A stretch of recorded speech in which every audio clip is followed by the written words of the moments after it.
Hello everyone, কেমন আছেন সবাই? আশা করছি সবাই খুব ভালো আছেন এবং সুস্থ আছেন। আর আমি তো একদম ফাটাফাটি আছি। তো যাই হোক, আবারও চলে এসেছি আরও একটা ছোট্ট মিনি ব্লগ নিয়ে। আশা করছি ব্লগটা ভালো লাগবে। ভালো লাগলে প্লিজ লাইক করবেন, শেয়ার করবেন, সাবস্ক্রাইব করে আমার পাশে থাকবেন। তো আমি ঝুমুর এবং ঝুমুর লাইফস্টাইল চ্যানেলে আপনাদের সবাইকে স্বাগত জানিয়ে ছোট্ট ব্লগটা শুরু করছি। আর কি বলবো, বর্ষাকালের আকাশ, কিছুক্ষণ পর পর বৃষ্টি আসছে। তো যাই হোক, আজকে আমাদের বাড়িতে কী কী রান্না হচ্ছে না হচ্ছে সমস্ত কিছু আপনাদের সাথে শেয়ার করব। তো পুরো ব্লগটা একটু ধৈর্য সহকারে দেখবেন এবং আমি অনেক কষ্ট করে ব্লগটা বানাচ্ছি। প্লিজ সাপোর্ট করবেন আমাকে, আমিও আপনাদেরকে সাপোর্ট করি। তো যাই হোক, সকালবেলা ঘুম থেকে উঠে আমি ব্রাশটা করব। আমি এখন অনেকটাই সুস্থ হয়ে গেছি, তো নিজে নিজে পেস্ট লাগাতে পারছি। আগে তো বাবা ব্রাশে পেস্ট লাগিয়ে দিচ্ছিলো। এখন তো সময় হয়ে এসছে হাত প্লাস্টার খোলার, তো আর 2-3 দিনই মাত্র বাকি আছে। আগে যখন আমি ব্লগটা এডিট করছি, আজ হচ্ছে সোমবার, আজ শুক্রবার, মানে আর 2-3 দিন পরে আমার হাতের প্লাস্টারটা খুলে দেবে। আমার তো খুবই আনন্দ হচ্ছে। কিন্তু আনন্দ হলে কী হবে, সকালবেলা ঘুম থেকে উঠলেই আমার এত রাগ হয় কি জানি, কারোর সাথে আমার একটাও কথা বলতে ইচ্ছে হয় না, আর একদম হাসি লাগে না। সারাদিন আমার মুখে সব সময় হাসি থাকে, কিন্তু সকালবেলা ঘুম থেকে উঠলে আমার মুখে একটুও হাসি থাকে না। আর একটা কথা কেউ বললেও আমার মাথা গরম হয়ে যায়, এত রাগ রাগ মুখ করে তাকাই, মানে সকালবেলায় আমার প্রচণ্ড মাথা গরম হয়ে যায় ঘুম থেকে উঠলে। কিন্তু সারাদিনটা এমন হয় না। তো যাই হোক, একটু ব্রাশ করতে করতে বাড়ির সামনেটা হাঁটা দিয়ে নিচ্ছি। আমার তো এখন কাজ বলতে শুধু হাঁটা চলা, খাওয়া আর ঘুম, তো এই দুটো তিনটেই কাজ আছে। আর আমার বাবা ওইদিকে খড় কাটছিল, দেখতে পাচ্ছেন কিনা জানি না। আমার বাবা ওইদিকে খড় কাটছে বিকালের জন্য। বিকালে যেহেতু বৃষ্টিটা আসে, ওই জন্য বিকালে খড়টা কেটে রাখছে।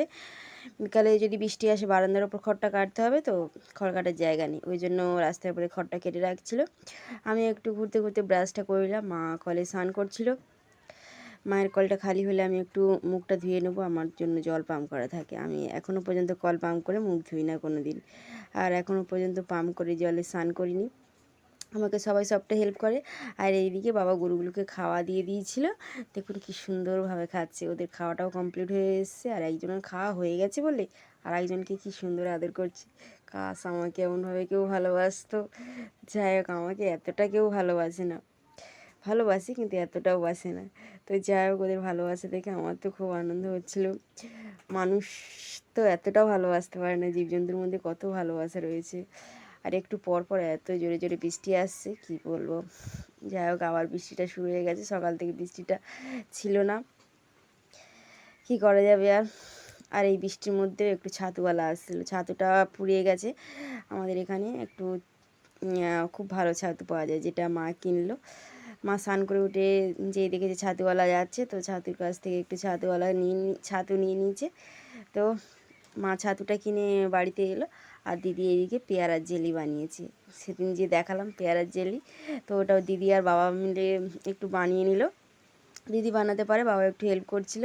তো যাই হোক, পেয়ারার জেলিটা বানানো হয়ে গেছে। আজকে হেব্বি খেতে হবে বন্ধুরা, একদিন আপনারাও বানিয়ে খাবেন।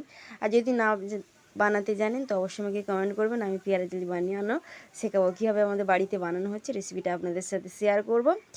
তো যাই হোক, আজকে কী কী রান্না হলো বাড়িতে, বরবটি আলু দিয়ে একটা রেসিপি ছিল, আর এদিকে বাবা চিংড়িও কিনে দিয়েছিল। সকালবেলা চিংড়ি এসেছিলো, তো আমি তখন ঘুমাচ্ছিলাম। তো চিংড়ি বাবা কিনেছিল, চিংড়ি দিয়ে ঝোল হলো, আর এইটা রান্না হয়েছে চচ্চড়ি। তো আশা করছি ব্লগটা ভালো লেগেছে। ভালো লাগলে প্লিজ প্লিজ সবাই লাইক করবেন। আর ব্লগটা আজকে এই পর্যন্তই রাখছি। আমি